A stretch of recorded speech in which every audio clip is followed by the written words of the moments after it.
Ex cheated on me with his current wife. That was 5 years ago. Ex and I share 3 sons, 2 tweens and 1 pre-tween. Ex's wife has a daughter and a son with her ex, who she also cheated on with my ex. The 2 of them have said it all. From it was meant to be to how great it is because the kids all have a bigger and happier family, blah blah blah. I am over it in some ways. There is very much a sting that the affair partner in my marriage gets to call herself my kid's stepmom, but I'm not at all sorry that my ex is gone. The man slept with her behind my back for 18 months before her husband and I found out. I'm civil when the kids are around. I ignore them when the kids aren't around. This whole thing happened over my ex's parents. They were disgusted with him for cheating. Mother-in-law told him that he'd destroyed his kids' foundation, that leaving a spouse is never easy and divorce is hard for kids anyway, but when you add conflict by way of the cheating, you take something from a child they can rarely ever get back. Parents who can still care about each other and want the best for each other despite not being together. They stayed very close with me and haven't welcomed my ex's wife, nor have they been involved with his ex's life or stepkids since then. It bothers her a lot. My youngest son won an award in school a couple of weeks ago.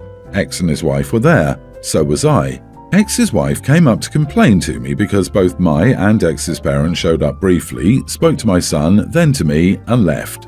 She was saying how unfair it is, how her kids don't understand why ex's family will have nothing to do with them and why they never see them, but they know my kids have a relationship. She said ex's family loves me. It hurts her feelings to feel not good enough. I'll be honest, I rolled my eyes at first, but then I laughed because she seemed to expect sympathy or help from me. Laughing at her made her angry. I've heard from her and my ex that I was rude. I should care about the kids at least, and I'm not thinking of my kids when I keep this bad blood between us and laugh at her suffering. One part of me doesn't care and believes I'm okay, since my kids couldn't see it. Another part of me wonders if I was an idiot to laugh at her. Am I the idiot? The home wrecker's feelings are hurt that the home she wrecked isn't welcoming? What tragedy! Good on you, OP, for just laughing. I would have been tempted to ream her a new one. The nerve! Proud of you for not saying what you really wanted to say after all this time. You are not the idiot, OP. Right? It's hard not to laugh at the sheer audacity of that woman expecting sympathy. Plus, you know she was fishing for something she could weaponize against OP, like, OP says you should spend more time with my children too, and OP didn't take the bait. Well, well, well, if it isn't the consequences of my actions. You aren't responsible for her children or their feelings. As harsh as that may sound, it is unfortunate they have to feel like that, but you didn't cause any of that. She did. I think the homewrecker learned an important lesson, not to seek sympathy from the woman whose life she royally forked. The restraint shown by OP is truly God level. Your in-laws sound like great people. They know who the mother of their grandchildren is and have never given up on you. The ex's new wife is just upset that there are consequences for their actions and wants everyone to forget that she and your ex both tore apart their respective families and tried to patchwork their own big family. If you're civil in front of the kids like you say, then I am fully on board with your reaction. She and her kids already have 2 sets of grandparents outside your in-laws. She just doesn't want the guilt of doing anything wrong. My cousin lives a 6-hour drive from the rest of our family and me. A few months ago, we all drove over there for his wedding. Due to limited space, no children were invited to the wedding except the bride's young nieces and nephews. I had a baby at the time and I wasn't comfortable leaving him alone in an unfamiliar place with a stranger, a babysitter my other cousins hired for their kids. So I decided to bring him to the wedding. I wrote on the RSVP that I was bringing him, but he would be sitting on my lap and I would bring my own food for him. My cousin didn't say anything, so I assumed that he was okay with it. My baby cried at the ceremony, but I quickly took him out of the room. At the reception, I had him in a body carrier with me the whole time. He didn't make much of a fuss and I thought everything was okay. After the wedding, my aunt, the groom's mom, confronted me and told me I was rude for bringing my baby without permission. I explained that I wrote what I planned to do on the RSVP and my cousin didn't object.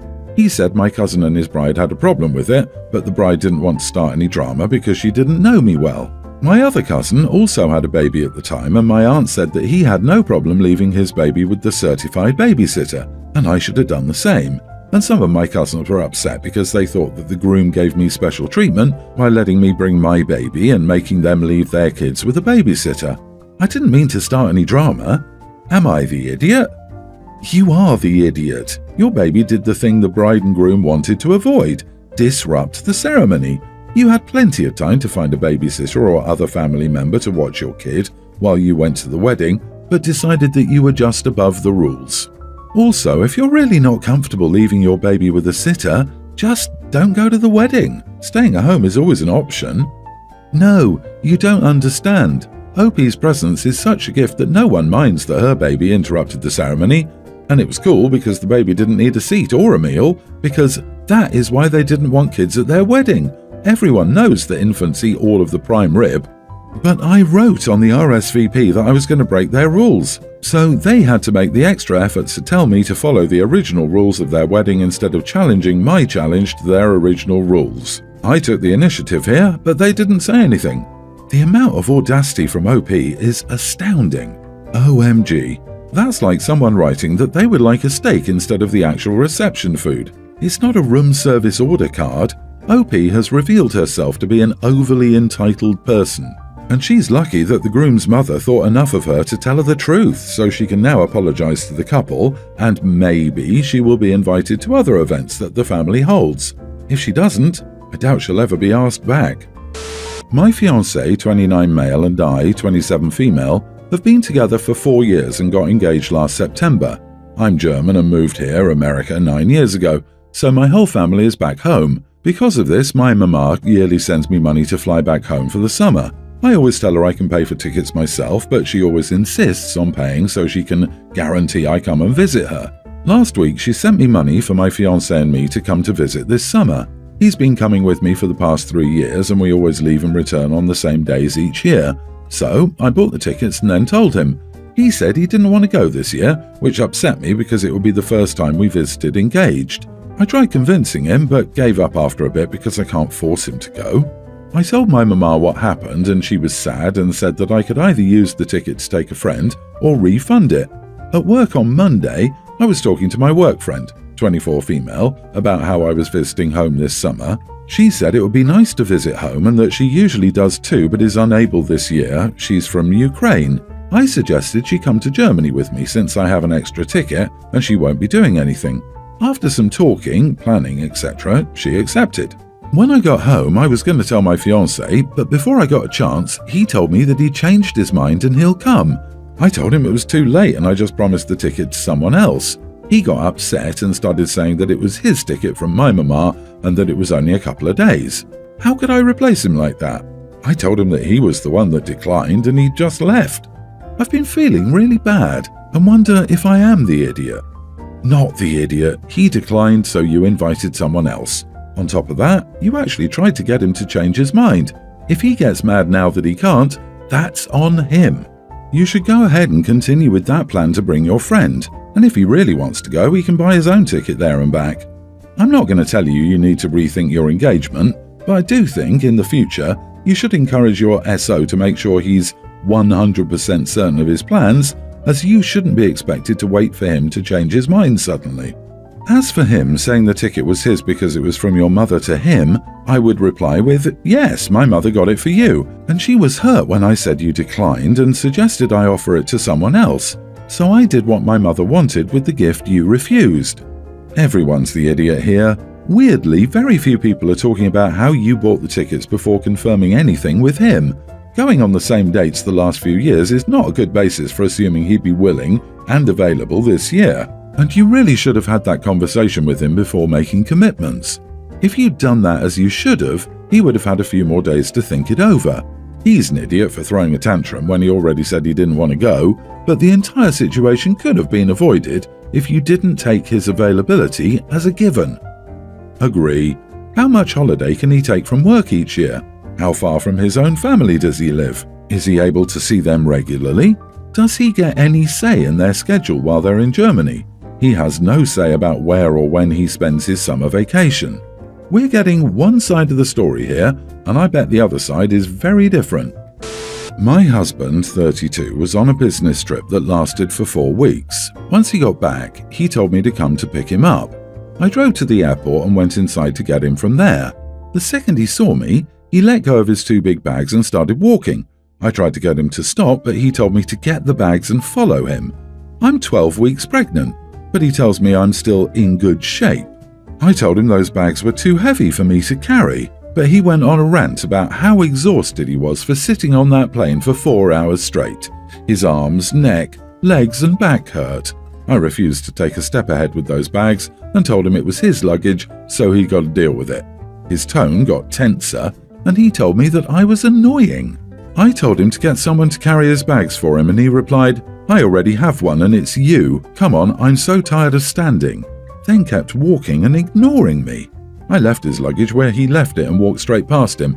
He freaked out and started yelling at me to get back. I walked out, got into my car and drove off because I had none of it. I felt so upset and humiliated. He got home by taxi but was livid at me for leaving him at the airport just because he asked for my help. He also said I embarrassed him, made a scene and overreacted. He went upstairs and stayed in the bedroom after the shower. He's still upset with me, saying I reacted poorly and in an unsupportive, inappropriate manner. Am I the idiot? Was this an overreaction? What the actual heck? He expects you, his pregnant wife, to carry his bags for him when he's sat on a plane for 4 hours? 4 hours? What a hard-knock life for him. It's easy to get a trolley to move the bags, yet he wouldn't even listen to you but demand you carry his bags like a servant.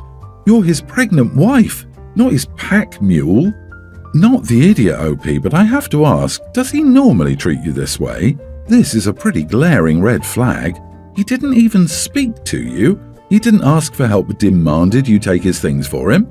You're pregnant and he's expecting you to carry anything heavy. He yelled at you in a public setting, no less because you wanted to be cautious with your pregnancy, and you're also not a servant to be ordered around. These are not normal or appropriate behaviors. Even if you weren't pregnant, it isn't okay to ignore your wife you haven't seen in a month and expect her to carry your luggage. I don't know anything about pregnancy, but I googled it, and apparently it's 39 weeks or 6,000 hours full term versus his 4 hours of suffering on a plane. She sounds like she's the one doing all the hard work. Girl, pack your stuff and go now. Red flags all over his behavior, and you're about to have a kid with him. My husband works at the airport and sees a lot of stuff like this. He used to think I was a bit loopy when I kept saying women are treated like slaves. Then one day his eyes just opened, and he saw it. When men pull stuff like what your husband did in front of my husband will tell them to carry their bags, and they do. These men are seriously gross. I've heard much worse stories than yours, and yours. I'm humiliated on your behalf. Don't put up with shoddy treatment. Holy guacamole, this happens regularly? That's so messed up. This makes me so grateful that my partner and I divide and conquer. He takes the eldest and luggage, and I take the 2 youngest and the carry-on. Hence the word partner. So my husband's, Jim, Mom, Mila and I don't get on much. She says that I'm just not her type. And goes on and on about why we don't get on, but I feel like she just doesn't like me, but we're civil to each other. So onto the situation. This happened days ago. I had to pick Mila up to go to a relative's wedding as Jim was already in the wedding as an usher. When I picked her up, she said, "You're wearing that?" with her disgusted face. I just roll my eyes and drive. We get to the wedding and we have a glass of wine while waiting for the wedding party to have pictures done. She then sees the bridesmaid Jim was paired up with and says, "Oh, pretty girl," and then says that Jim was with the most beautiful woman in the wedding while looking at me up and down. I was embarrassed. I noticed the family was looking at me, but I kept it cool and as a response I said, "Aha, really? She might be the most beautiful woman at the wedding, but I'm the most beautiful woman in his life." Then I played with my glass and said, "Anyways." The family started laughing and Mila looked red in the face. She put her glass down, then got up and walked away. After the wedding, she starts arguing with me for talking back and being disrespectful to her in front of her family. I go home and she has her daughter text me to tell me that I behaved terribly and should apologize next time I see her. So, am I the idiot? Not the idiot. Your response seems like a very courteous way to deflect an unnecessary insult without being confrontational, but still defend yourself against someone who, frankly, sounds like a very childish person. She seems majorly jealous. You are in no way at fault here and handled the situation in the most mature way I could see possible. Ironic she sees your comment as disrespectful but not her own. I can't help wondering where the husband is in all of this. Yes, he wasn't there, he was the usher, but why is he allowing this situation to happen in the first place? Mother-in-law is doing it because she feels she can. The only person who can shut this down is the son and husband. You're a grown woman and she isn't your mom. It's not talking back. It's not letting yourself get talked down to. It's an adult who has self-respect. Mother-in-law lacks that since she needs to tear you down, which is why she doesn't know what self-respect and confidence are when she sees you have them. Limit your contact with this woman as much as possible. If you haven't already, have a conversation with your husband about how she puts you down. He needs to have your back here.